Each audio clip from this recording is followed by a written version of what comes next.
Okay. Somebody else? Yeah. Okay. I'm cool. All Do you right. have- No, I do. I'm just trying to give you a little pet. I appreciate it. Okay.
You can sit wherever you want to sit. You got the entire place. It's all. I'm a front row student. Oh, you'll be front line? Am I online? Oh, maybe like Second still on row. that side because the webcam's right there. Oh, So webcam's there, down, we'll do second. and then you can maybe a second row. Oh.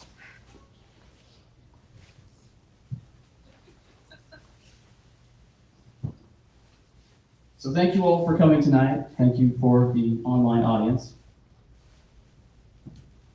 Doesn't look like, is that coming through on your end? You see it? All right, cool. So thank you all for coming tonight. First, I'd like to clear up some false advertising. I entitled this talk Reasons for the Cross, and that's because I intend to talk about what reasons we have to believe that after Christ died on the cross, he rose from the grave. Perhaps a more fitting title would have been Reasons for the Empty Cross, or Reasons for the Resurrection. It's easy to believe a man was crucified and died. It happened to countless numbers of Roman victims.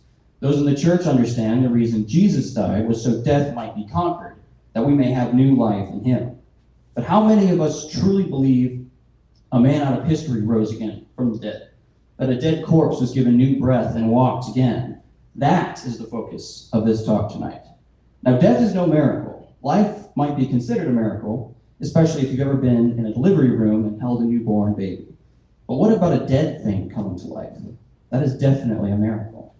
And to quote Dr. Bill Craig, an eminent scholar on this subject, quote, "An event without a context is inherently ambiguous. That's especially true for an alleged miracle. So what we need is some kind of record of what Jesus said and did that led up to his death and resurrection.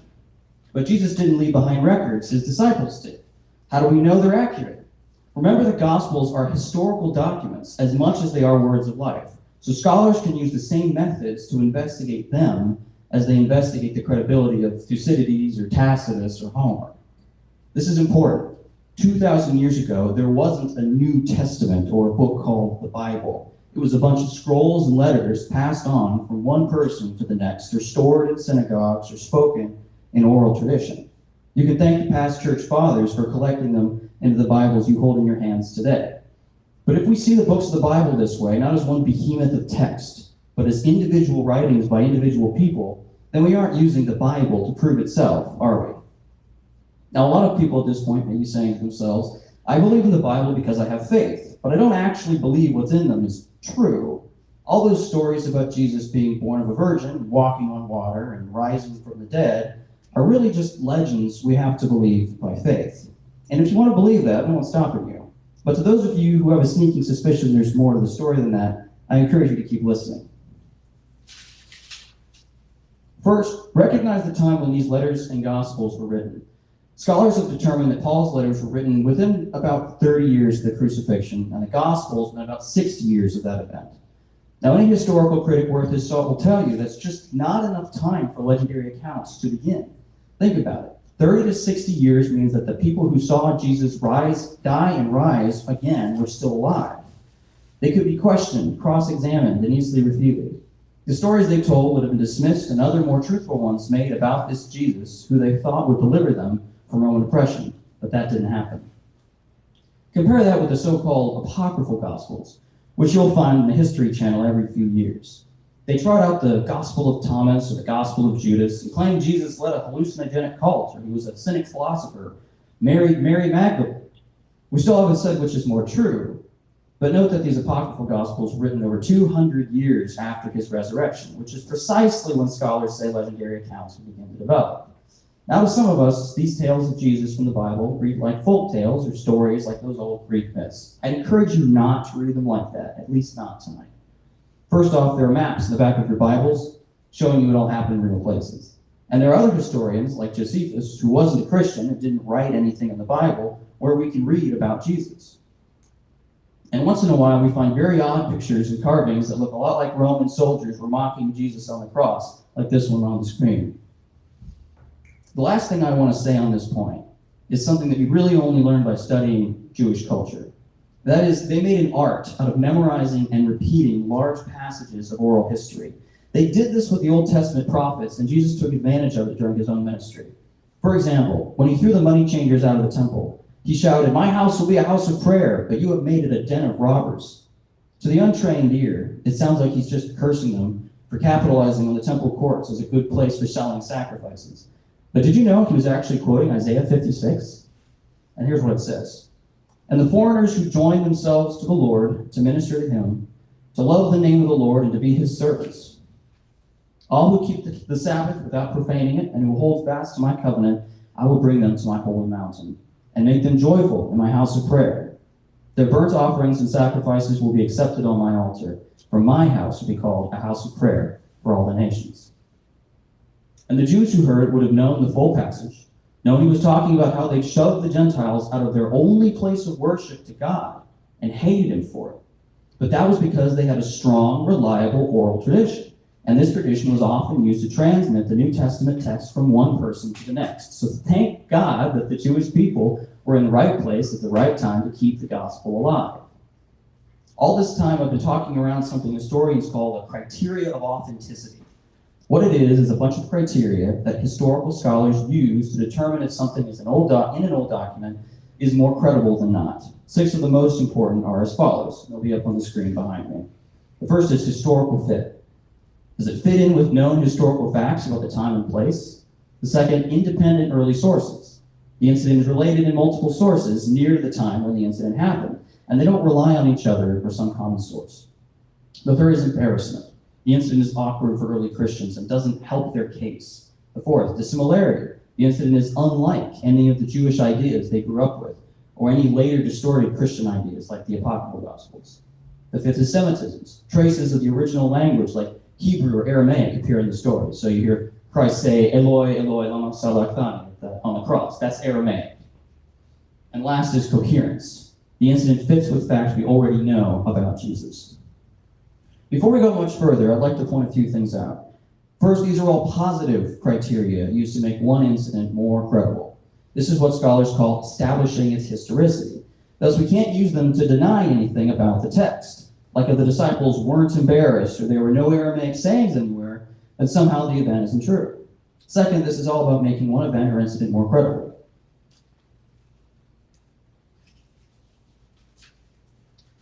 We could say determined resurrection is more credible by the embarrassment the disciples must have felt when women found Jesus, not them. But I'm tipping my hand a little too early. What we can't do is say the Gospels and letters are more reliable as a whole because these criteria don't work that way. And now back to an earlier point. I said a little bit ago that without context, you don't know what an event actually means, and much less so if this event is a miracle. So imagine for a moment if I said to you, say, Ben was murdered, but he rose from the dead. If you believed me, you would either be happy for Ben or afraid he'd been turned into a ghost or something even more ridiculous. What no one would say is Ben must have been God incarnate. But what if I told you during his life, Ben said a lot of things about how he was from God, how he could forgive sins in God's name, and how he could heal and cast out demons and call other people out of death into life? And what if I told you furthermore that Ben predicted multiple times exactly how he was going to be murdered, and then that is how he was murdered? And what if after all of that, he came back from the dead? You see, this is what Jesus said and did, and this is what we mean by context. Without understanding the history surrounding Jesus' life, his death doesn't mean anything, and his resurrection either didn't happen or doesn't give us new life, or both.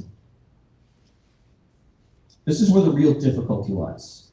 Up to this point, I don't believe I've said anything that most people in the church would disagree with. I've definitely said a lot about historicity and past events and credibility of our sources, which is mostly just new information. But now I'm going to say something that some, maybe a lot of you, have never heard or don't believe. And that is this. I believe that Jesus rose from the grave because there is good evidence to believe it. If you're a Christian, you must believe the first part of that statement. But do you believe the second? In other words, I'm claiming that you don't just have to take Jesus' resurrection by faith.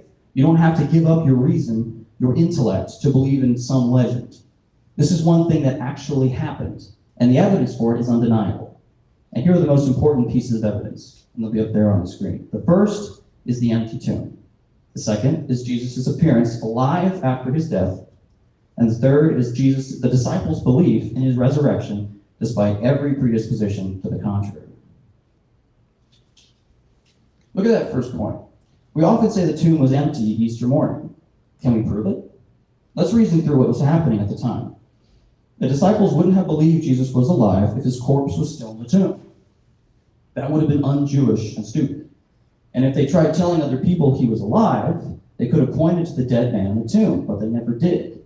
In fact, it was Jerusalem, the very place where Christ had been crucified, where Christianity first took root at Pentecost. Look at what it says in Acts 2. Quote, "Fellow Israelites, listen to this. Jesus of Nazareth was a man accredited by God to you by miracles, wonders, and signs, which God did among you through him, as you yourselves know. This man was handed over to you by God's deliberate plan and foreknowledge, and you, with the help of wicked men, put him to death by nailing him to the cross.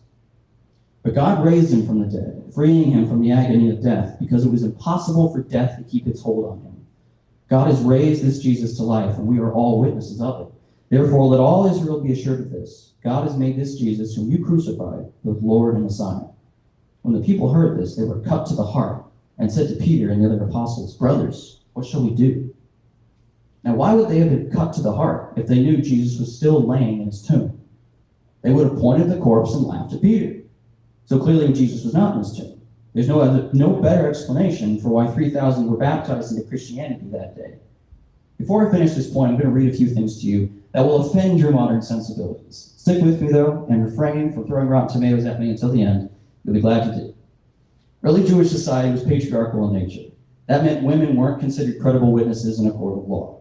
Hear what the historian Josephus had to say. Quote, "Let not the testimony of women be admitted on account of the levity and boldness of their sex." Women were also on one of the lowest rungs of society and considered second-class citizens. Hear what the rabbinical text had to say of them. Quote, "Sooner let the words of the law be burned than delivered to women." And also, quote, "Happy is he whose children are male, but unhappy is he whose children are female." Lastly, the daily prayer of the Jewish man included this blessing. Quote, "Blessed are you, Lord our God, ruler of the universe, who has not created me a Gentile, a slave, or a woman." you can begin to see how poorly they thought of women.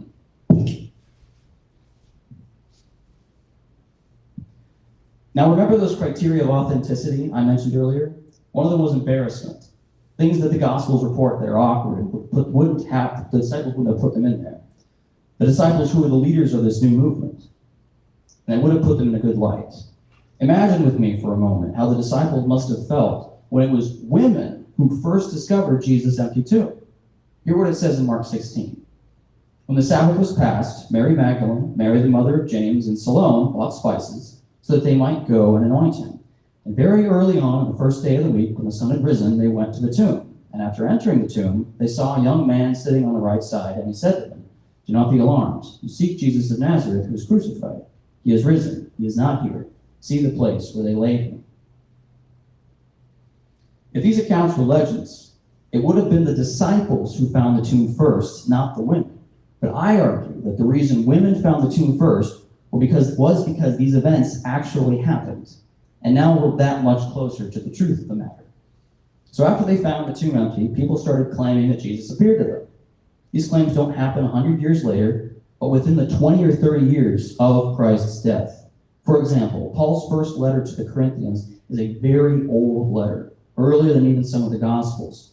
And this is what Paul reminds them in chapter 15, the Corinthians. Quote, "He was raised on the third day in accordance with Scriptures, and that he appeared to Peter, then to the 12. Then he appeared to more than 500 brethren at one time, most of whom are still alive. Then he appeared to James, then to all the apostles.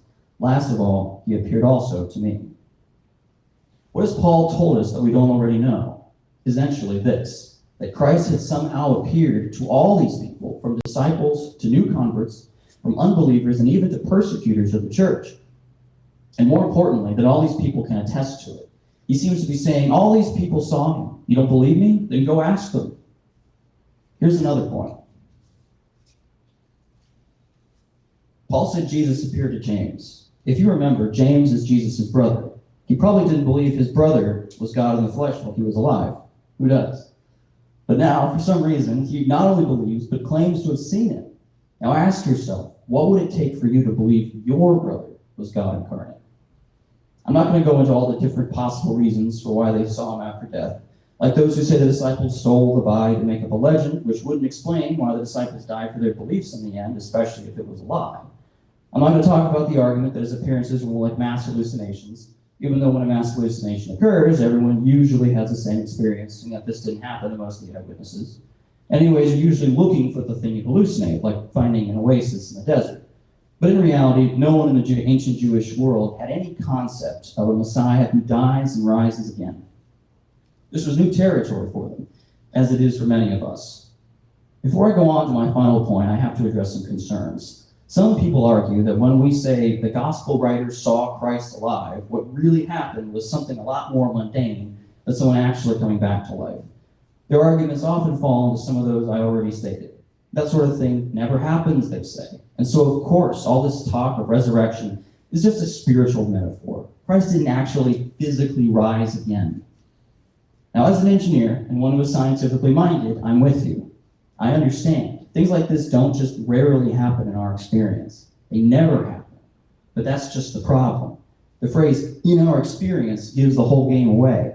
Our experiences tell us that everything within the natural world must follow natural laws. But what if the man didn't come from within the world, but from outside it? What if his powers aren't like ours, constrained as they are by the laws of nature, but more like the power of one who made those laws? Didn't Jesus calm storms in the Sea of Galilee? Didn't he turn water into wine? Didn't he transform a measly meal of 5 loaves and 2 fish into a feast for thousands?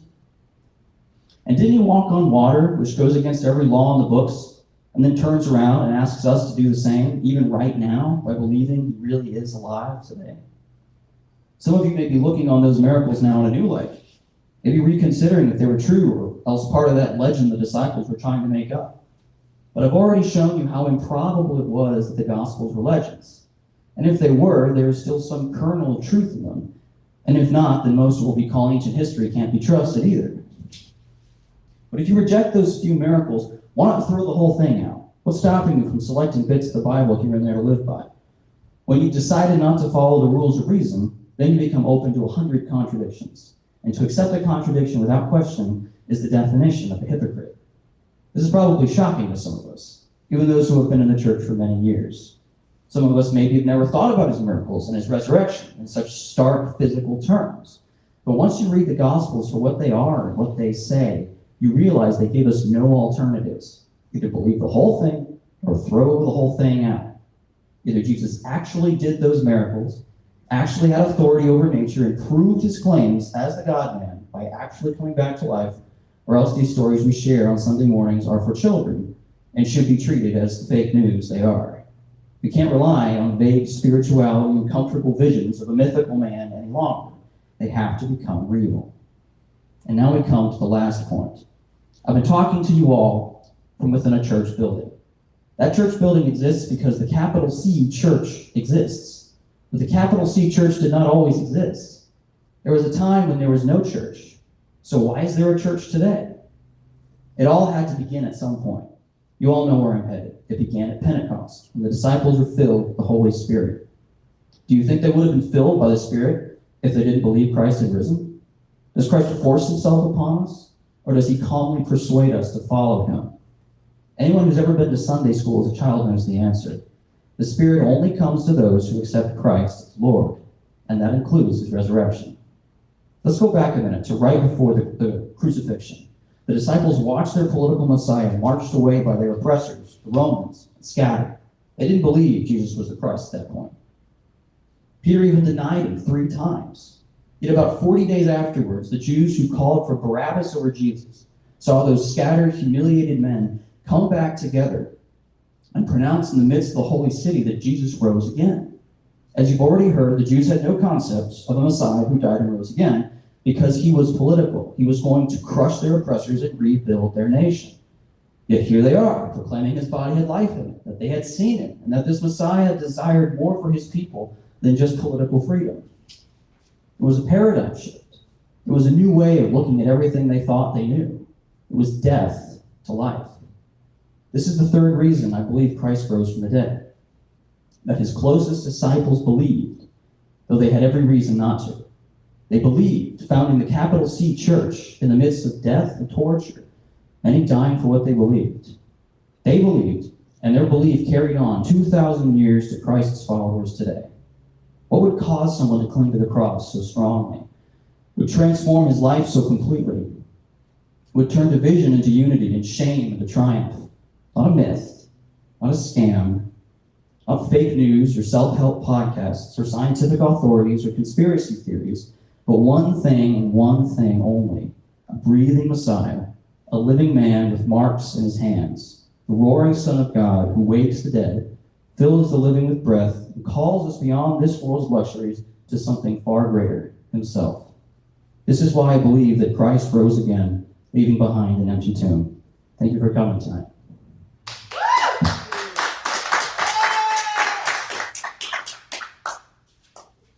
Do you have any questions?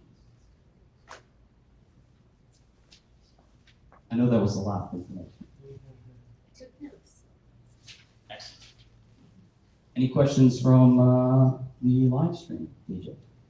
I'm looking. You got lots and lots of hearts and thumbs ups and clapping emojis. Hearts are good.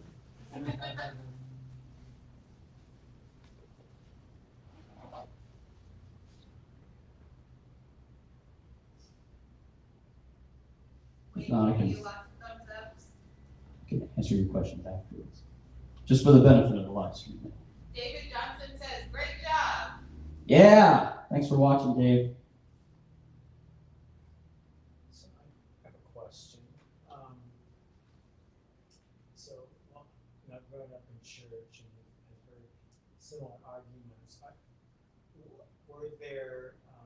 Was there concern about authenticity in other domains before the church was concerned with that?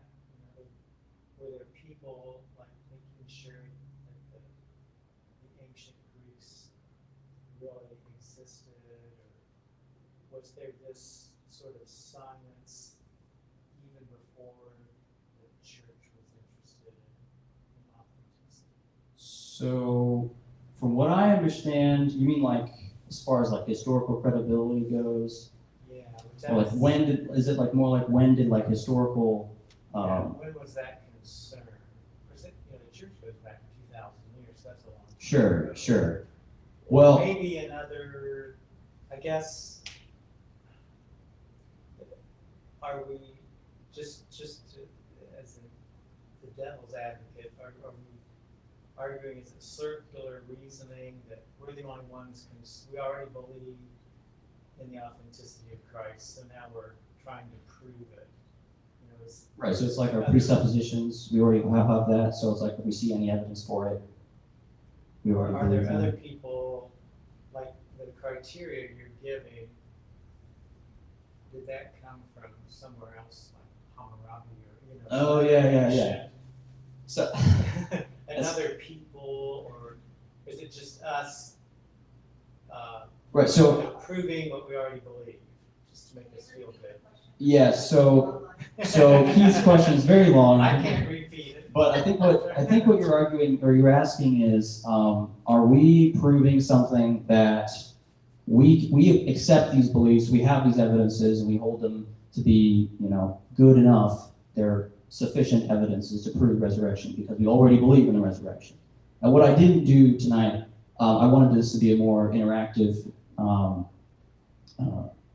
presentation. So I didn't go on to quote the numerous New Testament scholars, from atheists to Muslims, who also hold many of these truths. So one is a German atheist named Gerd Ludemann, who believes that there is strong evidence that Jesus, was buried in a tomb, and that tomb was empty 3 days later.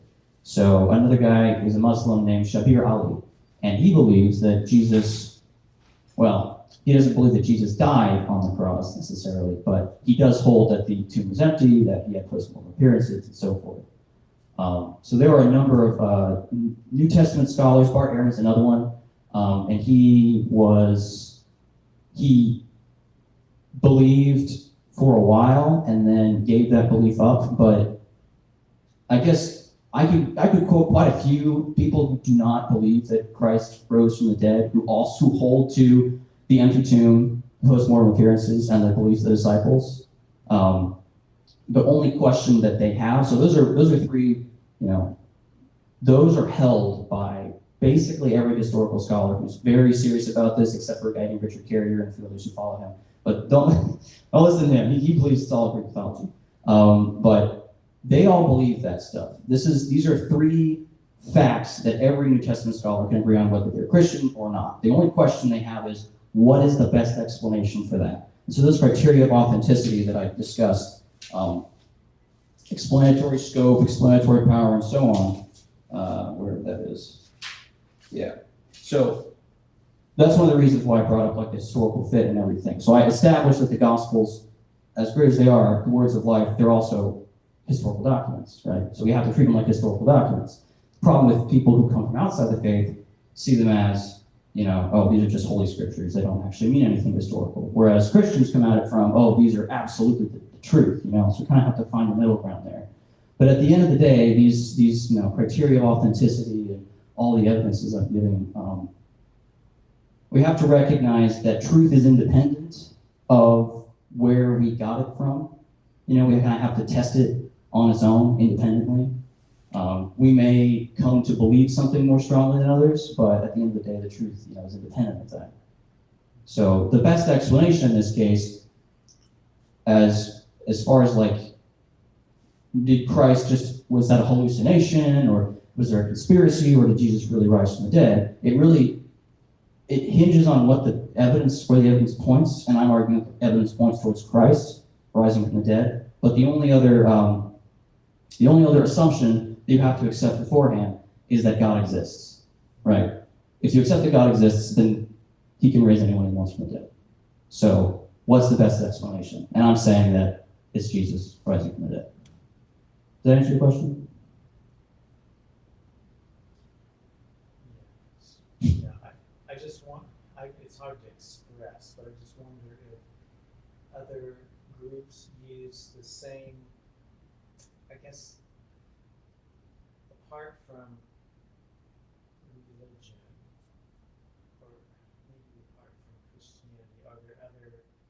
references where people use this to say, oh yeah, Plato really existed, and is the evidence is strong for Plato, which I think most people just say, oh yeah, he was a real guy. But there may be less evidence for him than there is for Jesus. That is a good point. So that reminds me of something I read a while ago about. So this is the question was. Or Caesar, Yeah. a historical figure that no one really was like, well, I don't believe he really existed. So people don't usually question big historical figures. Who may be in the same era or even earlier. Yeah, they're the same era, even earlier, and we may have less evidence for them. So as far as evidence goes, I know so there's a lot there.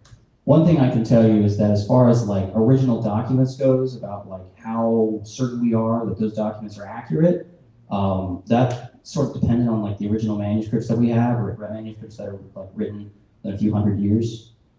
As far as like Plato goes, like Plato's Republic, I think historians say we have about 4 his original documents, like 4 total, like physical documents of Plato's works. As far as, you could go to Homer. He wrote, the Iliad and the Odyssey, and historians have about 600 original manuscripts. Now compare that to the New Testament writings, where we have about 25,000. So as far as original manuscripts goes and credibility of those sources, we have quite a bit. Now, as far as establishing like the certainty of those things actually happening, what matters is, and I didn't bring this up, but it's called multiple independent attestations. So that's one of the criteria. But the idea is historians are really happy if they can get like 2 or maybe even 3 independent sources, like different people that saw it, that don't rely on each other, for what happened. 2 to 3 is pretty good. We have 4 or more. The Gospels, Matthew, Mark, Luke, and John, are all independent attestations. So that would be another piece of evidence that says, okay, well, 4 different people are saying this actually happened. So very likely that this happened. And Josephus was a Jew, he wasn't a Christian, so he argued for it. And Tacitus was a Roman historian, and he wrote vicious attacks against the Christians. And he said many things about how their Jesus was dead and they need to get on with life, or something of that nature.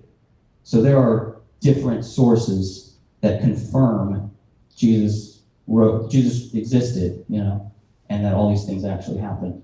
And from the other perspective, you have to check if you look at this truthfully, like if these are actually historical documents, if you don't treat them as historical documents, then are you really being honest with yourself? That was the point I made at the end of the talk.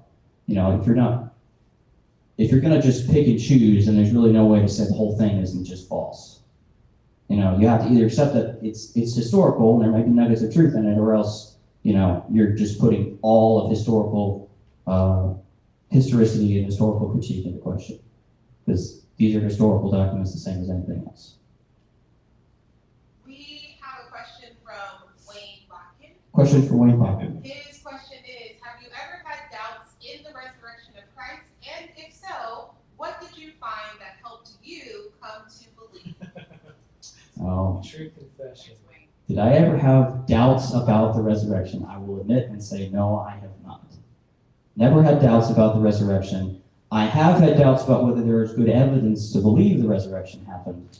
What helped me come to a better understanding of this was listening to people, some of the scholars that I mentioned tonight, talk about the different evidences they have to believe or disbelieve this. Learning about historical credibility and the documents and how we're supposed to interact with those.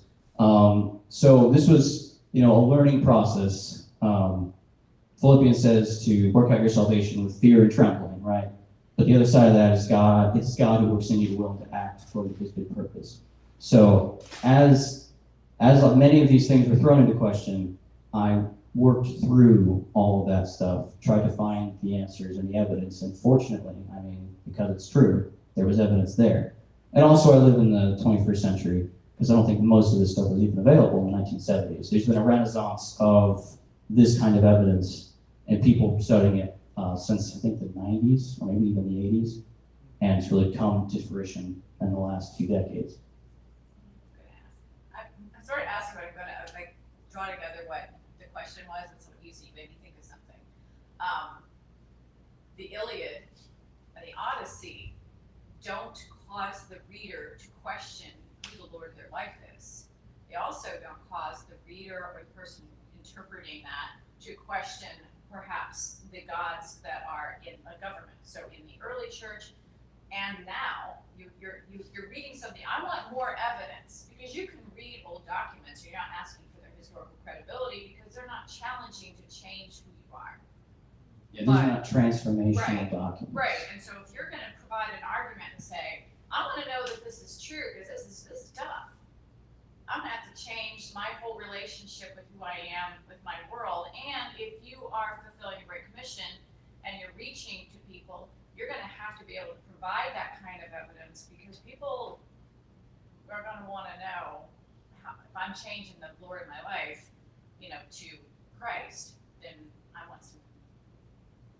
I don't know. That's just from what you said. Yeah. So this is essentially what happened with Martin Luther, right?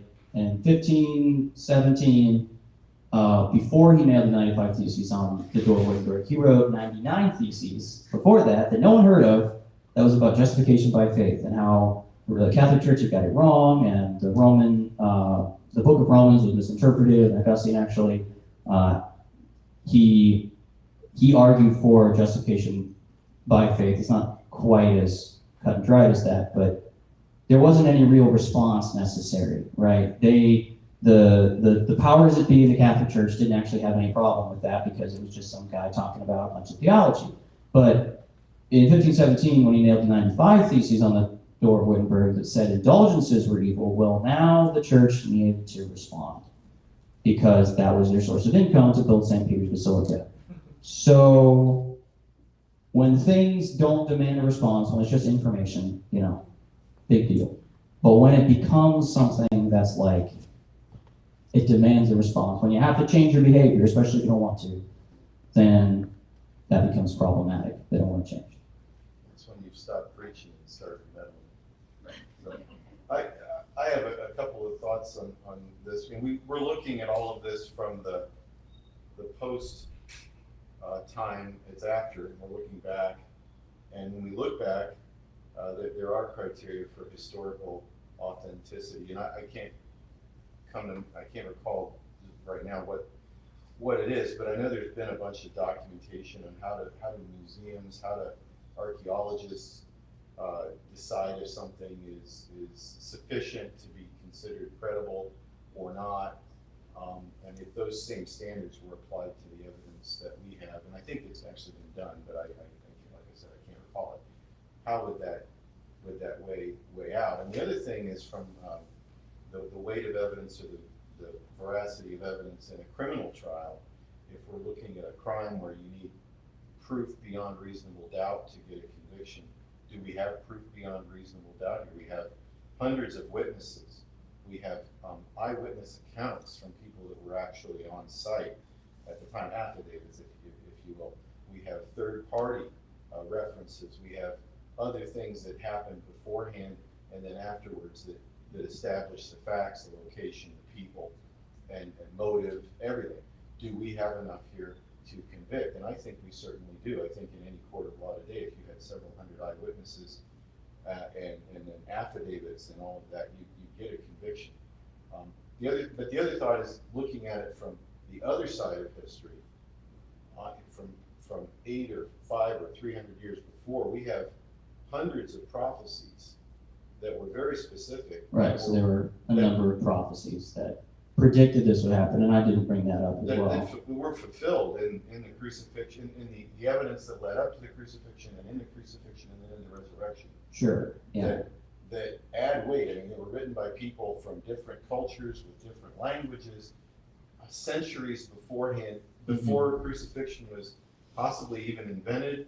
Yeah. Certainly before it was widely known, and described it. Isaiah 53, I think. Yeah, so I quoted a few of those. Yeah. So if you mix the pre and the post together, I think the weight of all of that just comes together to be overwhelming. Definitely, and part of that is just convincing people that evidence is there. To Yeah. anyone who wants to accept it, I think Right. it's overwhelming. Right. So, If unless, someone doesn't want to, I don't think there's anything you can do for them. so unless there are any other questions, Just telling you, you did a great job. awesome. Thank you all for coming tonight. Thank you. All right. Woo, good job. Yeah. Very good. Thank you Well done, for David. encouraging me.